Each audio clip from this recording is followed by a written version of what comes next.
My Azor family was one of the early settlers of Quebec.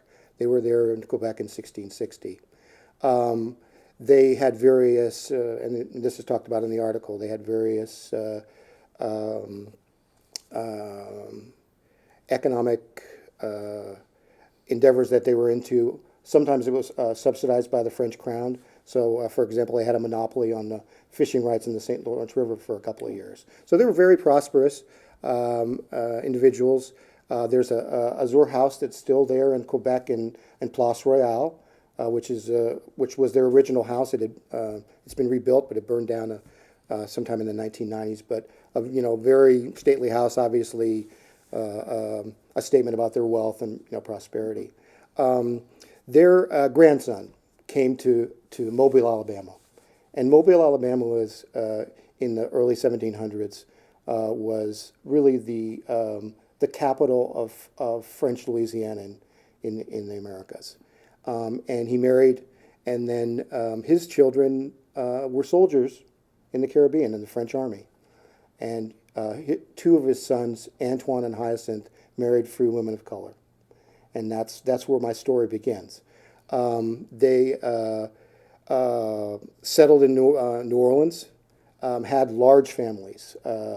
One Antoine had 9 children, and my relative Louis Francois had 11 children. And so from that, the Azor side of my family was created. So, when we talk about Creoles, and my when I started this, I was contacted by some French genealogists, and they were really concerned with when were you Creolized? When did the mixing of the white and black race take place? And so, I can, luckily for me, since the French were very good record keepers, I have a very good record of when this happened to our family. With that, the Creolization of my family started. Now, at that time, there were laws against mixing the races. There was a Code Noir, which was a French attempt to kind of codify the relationships between blacks, slaves, and white Frenchmen. And at the time, a sort of natural selection took place. In New Orleans, it's prone to a lot of hot temperatures, outbreaks of yellow fever, malaria, typical tropical diseases. Okay. So it was very difficult for the early French women to adapt to that.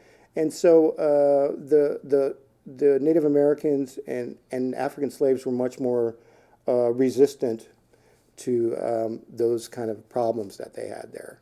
So a sort of natural selection took place. And they had relationships with free women of color and or slaves.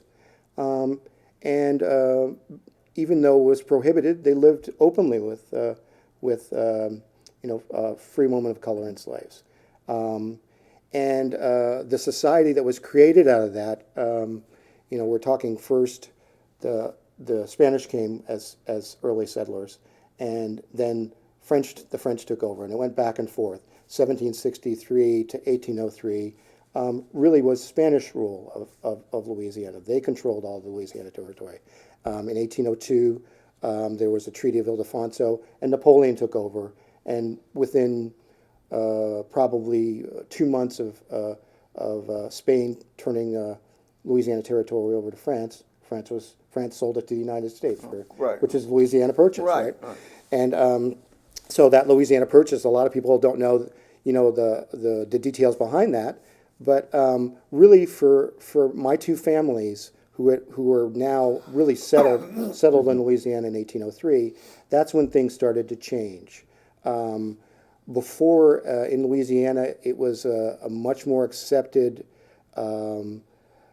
socially for blacks and whites to mix, to have children together, to do business together, to operate sort of in this society where there was slavery, but it was not determined by your skin color. It was determined by your birthright.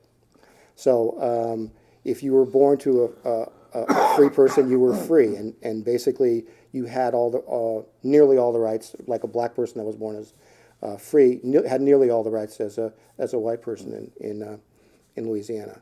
After 1803, that started to change, and the sort of American view of this sort of dichotomy of black and white started to take over, and with that.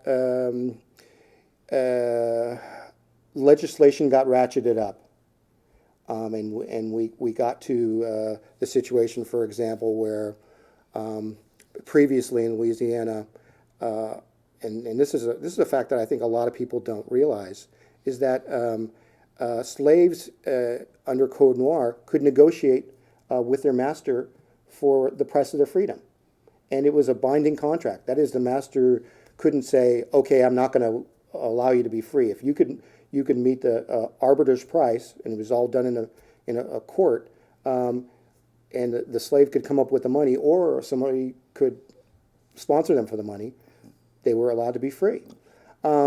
As Americans took control of the territory, that opportunity went away. Now, it didn't go away. They didn't say, no, we can't free slaves. But what they did was this. Legislatively, they started making laws. For example, 1807, no slave under 30 can be manumitted, which is freed. Mm-hmm. Later on, in the 1830s, they said, okay, you can free slaves, but you have to post a bond of $1,000 that will guarantee that the slave will leave the state of Louisiana. And why was that? I mean, these laws weren't created in a vacuum. They were created in reaction to what the Americans were seeing there. And what they were seeing was a really large population of black people, a large population of slaves that they were bringing in, and a large population of free people of color, Creoles, whether they were Spanish, black, Spanish, Native American, French and black, or French and Native American. So with that, they were kind of alarmed, because the white population was a very small population. And really, 2/3 of the population was free black people or slaves. So only 1/3 of the population was white. So with that changeover, the people in Louisiana started to see a real difference in their life.